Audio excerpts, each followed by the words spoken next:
வணக்கம் சொந்தங்களே, அன்னைஸ் கிச்சனிலிருந்து உங்கள் சசிரேகா சுந்தர். இன்றைக்கி நம்ம கிச்சனில் பார்த்திங்கன்னா ஒரு சத்தான ஒரு ட்ரிங்க் தான் செஞ்சு காட்ட போகிறேன். தர்பூசணி பாதி எடுத்துருக்கேன். இதை நம்ம கட் பண்ணி உள்ளகிற அந்த விதையெல்லாம் எடுத்துகிட்டு மிக்சியில் போட்டு எடுத்துகிட்டு வந்துடுறேன்.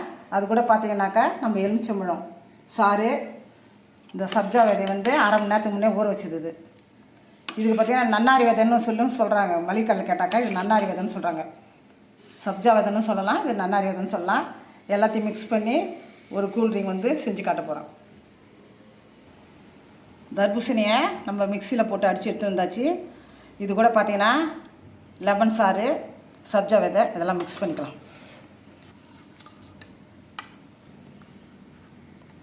முதல்ல நம்ம சப்ஜா விதையை ஒரு கிளாஸ்லேயும் ஒரு ஸ்பூன் போட்டுக்கலாம். இது ரொம்ப உடம்புக்கு குளிர்ச்சி தரக்கூடியது, அதனால் தான் இதெல்லாம் நம்ம மிக்ஸ் பண்ணுறோம்.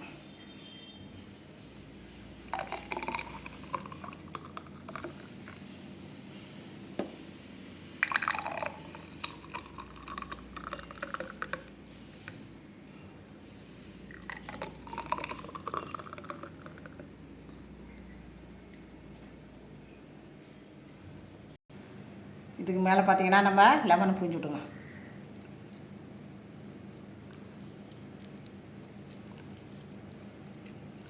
முதல்ல இதுலேருந்து விதையெல்லாம் எடுத்துட்டேன்.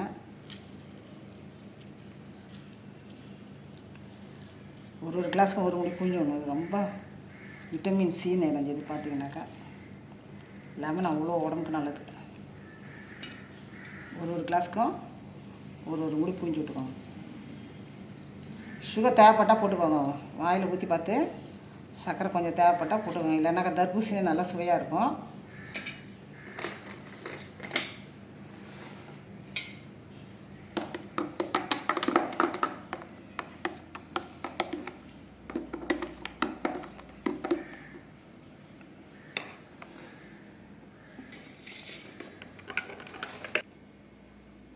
ஐஸ் கட்டி உங்களுக்கு தேவைப்பட்டால் நீங்கள் சேர்த்துக்கோங்க.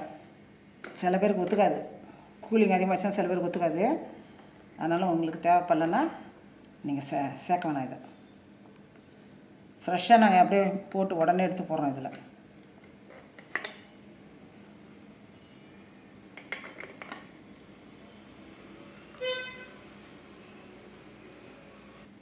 சூப்பராக நம்ம அன்னைஸ் கிச்சனில் தர்பூசணி ட்ரிங்க் ரெடி ஆகிடுச்சு. ரொம்ப சத்தானது. இந்த வெயிலுக்கு பார்த்தீங்கன்னாக்கா எல்லோரும் செஞ்சு சாப்பிட்லாம். இதை சிறுவர்கள் முதல் பெரியவர்கள் வரை எல்லோரும் சாப்பிட்லாம். ஐஸ் கட்டி மட்டும் உங்களுக்கு ஒத்துக்கனா போடுங்க, இல்லைன்னா போட வேணாம். அதே மாதிரி சுகர் கொஞ்சம் கம்மியாக இருக்கிற மாதிரி தான் கொஞ்சம் சக்கரை நீங்கள் கலந்துக்கலாம். இந்த சப்ஜா விதை, அந்த தர்பூசணி, லெமனு எல்லாம் பார்த்திங்கன்னா உடம்புக்கு ஆரோக்கியமானது. செஞ்சு பார்த்துட்டு எனக்கு கமெண்ட்ஸில் சொல்லுங்கள். லைக் பண்ணுங்கள், ஷேர் பண்ணுங்கள், கமெண்ட் பண்ணுங்கள். மறக்காமல் என்னுடைய அன்னைஸ் கிச்சனுக்கு சப்ஸ்கிரைப் பண்ணுங்கள். தேங்க்யூ.